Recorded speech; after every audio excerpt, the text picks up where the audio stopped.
Frozen can. Oh dear.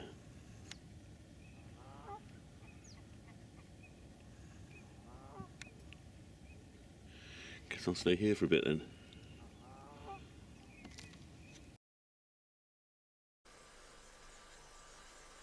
There's traffic on the river I can hear. Kettle's boiling and the candles are on, so I'm just about to get the boat ready.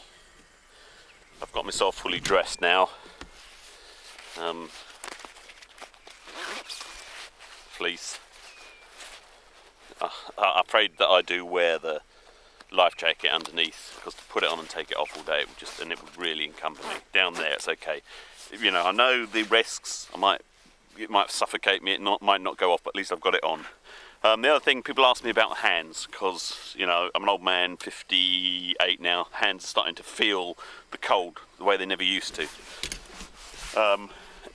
What I do is I have 3 pairs of gloves, and I just these are the ones I generally wear for sailing. They'll start off with there because they're the mankiest ones, and then I've got these, which are quite nice ones, and a backup. But they're all £1.50 a pair or something. You know, I can't pay £50, £100 a pair of gloves. I mean, that'd be crazy. So the idea is you just have to keep them dry. So you have to be quite disciplined. If you're going to handle wet ropes, first of all, don't get your ropes wet. If you're going to handle wet ropes, then take the gloves off, dry your hands, put them back on again.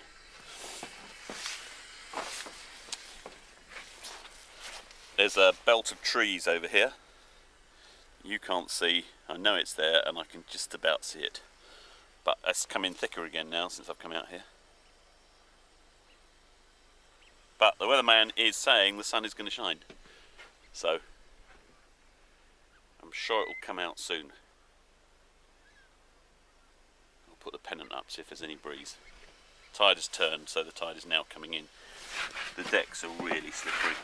It's starting to thaw now, but the temperature is rising. But it's really, really deadly.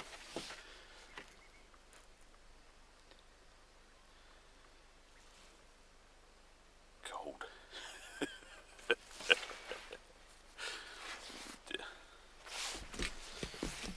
Great. Yesterday was great. I've had 2 good days, and today should be okay too. Got 4 hours before 5 hours maybe, if I want to sail. The weatherman says this should burn off at about 10, and it wasn't predicting anything for Hull. It was predicting clear for Hull, so, you know, any luck, this will clear. But actually it's coming thicker again now. Wow, that's a really thick patch. Just the visibility goes. It is extraordinary. I can still get back, whatever happens, because I can just get back on the echo sounder. Just by following along the shore on a rising tide. I know there are no bumps between here and Brough. There's nothing unexpected or awful along the bank. It's fairly gradual.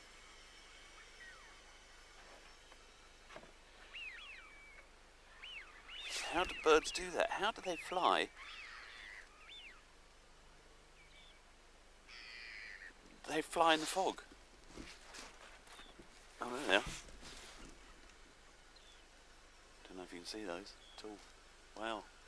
Just flocks come in and go. Amazing. Time to kill that kettle. It's making a horrible noise. Tea's ready.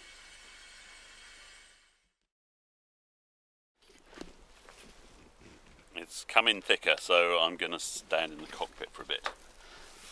Stand in the companionway.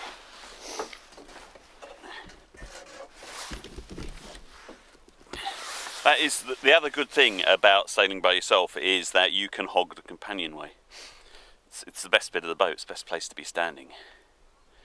It's a lovely place, especially with 8 candles behind me. There's quite a waft, warm air coming up here from the 8 tea lights.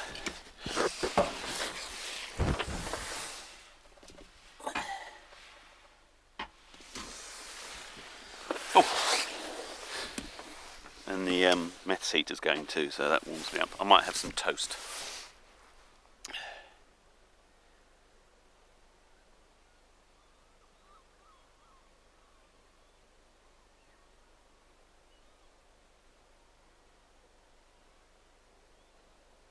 It's a great place to be though.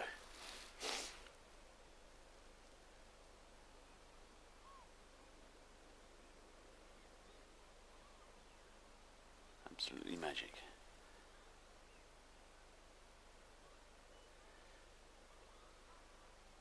Just the birds. You can hear a bit of traffic, but primarily the birds.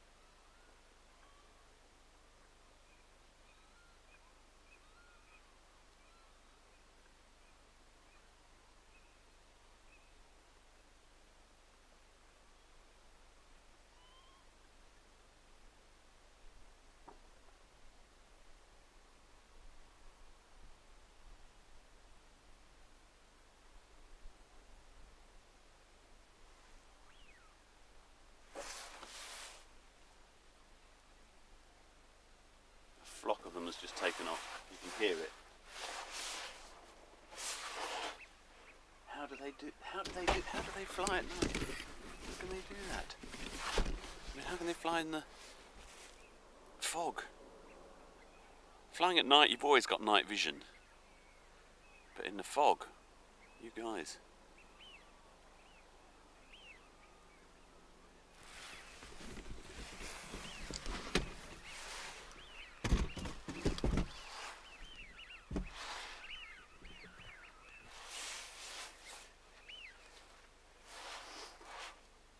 I assume they use the Doppler effect in some way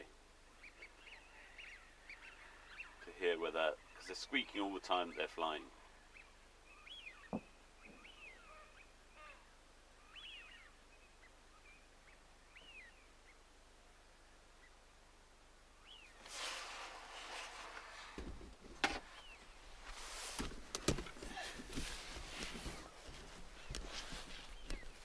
There is just the faintest breeze. And I fancy it's going blue up there.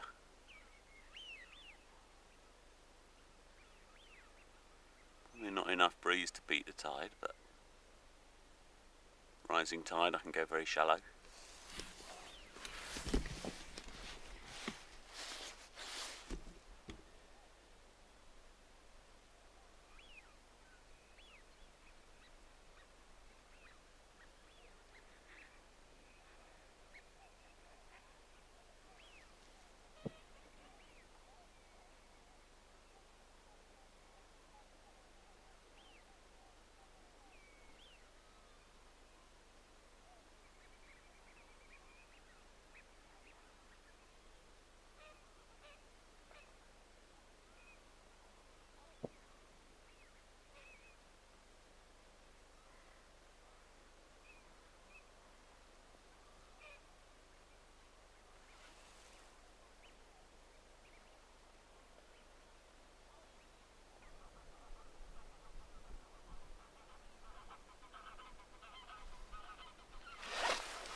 I guess you can tell whether they're coming towards you or going away by those honks. So I guess geese must have pretty good directional hearing even when they're flying. Wow, you can imagine stuff in this mist. It is amazing.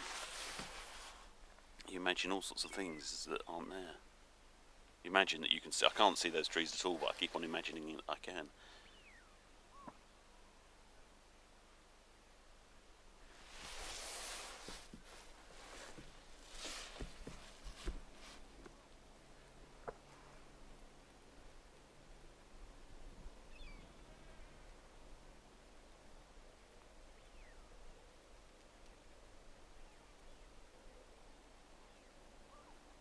There is quite a breeze, so it will go.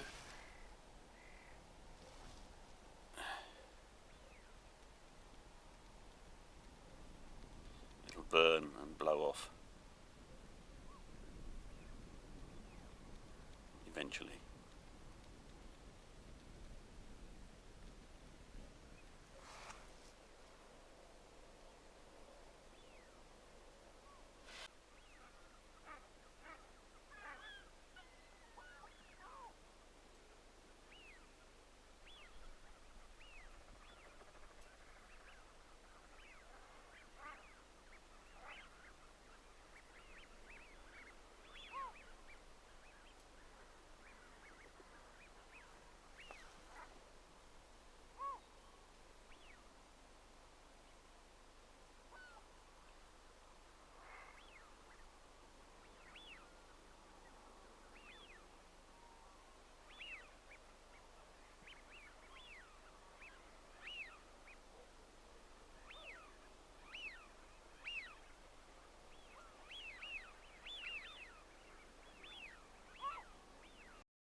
Okay, it's 10:30 and it still hasn't burnt off. So the tide is still rising and there is a little bit of a breeze. So I'm going to lift up the hook, unfurl the genoa and sneak along the shore as close to it as possible with the rudder half up and the keel right up and the centre plate right up. That's my plan. But as you can see,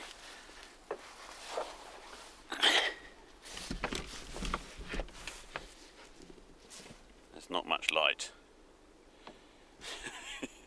I can just about see that bank, so with a combination of the wind and the echo sounder, I think I'll be alright. We'll see.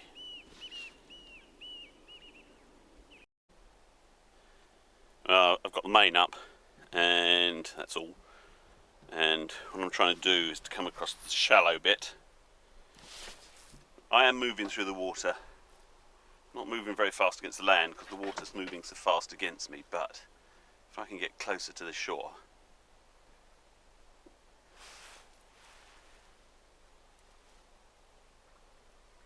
it's a sort of broad reach. There's not much wind at all. I might have to give up and put the outboard on, which would be a shame. But there is a breeze, I can feel a breeze.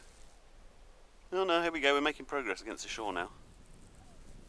You see that?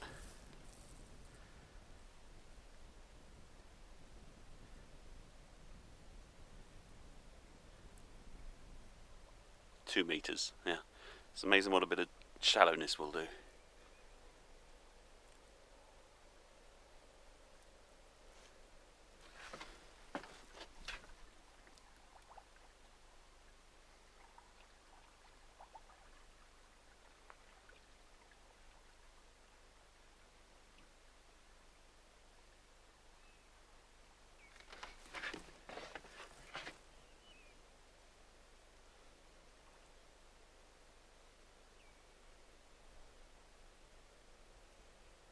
Well, visually the journey's not going to be that exciting, but I'm sailing in the fog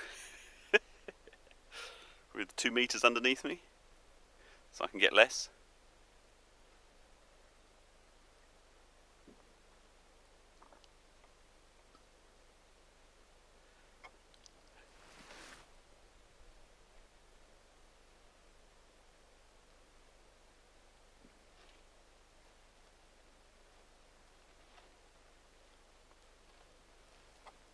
Wind's just gone.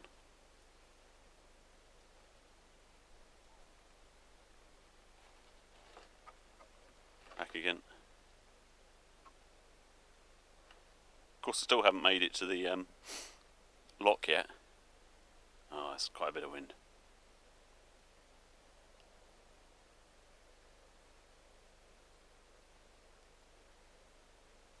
Very, very slow progress though.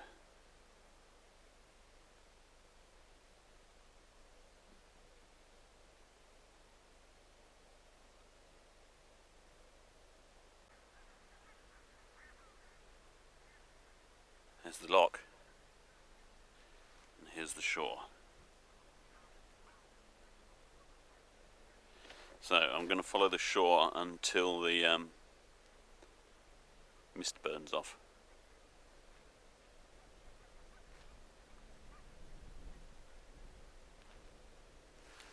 The breeze is picking up a bit.